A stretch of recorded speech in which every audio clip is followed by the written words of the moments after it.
देखिए, इस प्रदेश की जो सरकार है और पुलिस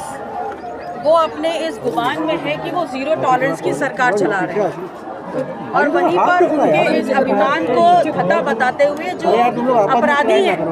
उनका मनोबल सरकार और पुलिस से ज़्यादा भी बढ़ा हुआ है। शायद इसीलिए कहीं किसान है, कहीं पत्रकार है, कहीं मजदूर है, उनकी दिन दहाड़े हत्या हो रही है।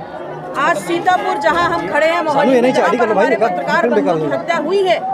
इससे ज़्यादा और सीमा क्या हो सकती है? क्योंकि पत्रकार हमारे लोकतंत्र के सबसे मजबूत स्तंभ कहे जाते हैं और जिनके मुख से और जिनकी लेखनी से हम दलित और जो पीड़ित लोग होते हैं, जो दबे कुचले होते हैं, उनकी लड़ाई और उनकी आवाज़ जनता तक पहुंचाते हैं, सरकारों की कान तक पहुंचाते हैं। एक जन सूचना अधिकार के एक कार्यकर्ता, एक पत्रकार की अगर दिन दहाड़े हत्या होती है तो निसंदेह प्रशासन को और सरकार को सोचना होगा और जवाब देना होगा कि जीरो टॉलरेंस वाली जो सरकार है उसमें सरकार कहाँ है, लोकतंत्र कहाँ है और नियम कायदे कानून कहाँ है। और अगर मैं कहूँगी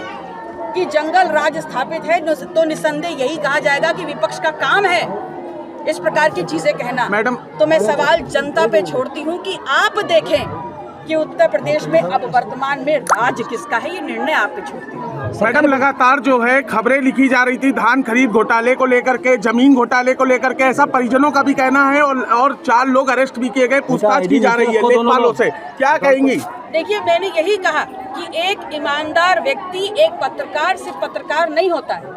वो दबे कुचलों का जो शोषण हो रहा है उसकी मुखर आवाज होता है। तो ये हत्या जो राघवेंद्र वाजपेयी जी की हुई है सिर्फ एक पत्रकार की हत्या नहीं है, बल्कि जन सूचना अधिकार की हत्या है,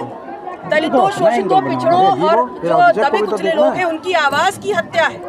तो इसलिए आपके माध्यम से हम मांग करते हैं कि उनकी पत्नी को योग्यता अनुसार नौकरी दी जाए और परिवार को एक मुआवजा दिया जाए, क्योंकि वो अपने परिवार के अकेले कमाने वाले और उनका पोषण करने वाले व्यक्ति थे। परिजनों का कहना है इस मामले में बड़े लोग शामिल हैं, सीबीआई जांच होगी इस मामले में। देखिए, वर्तमान परिस्थितियां उत्तर प्रदेश में जो है वो आजकल अपराधियों का मनोबल इतना ऊंचा है कि वो लॉ एंड ऑर्डर की खुलेआम धज्जियां उड़ा रहे हैं और जिसका जीता जागता सबूत जहां आज हम खड़े हैं आप सबने देखा। सरकार तो इनकाउंटर की बात कर रही हूँ कि अगर सरकार ने इस पे परिवार को न्याय नहीं दिया तब इस प्रदेश की जनता न्याय के लिए सड़कों पे उतरेगी और उसका नेतृत्व सरकार इनकाउंटर की बात करती है, किस पर क्या देखा है आपका?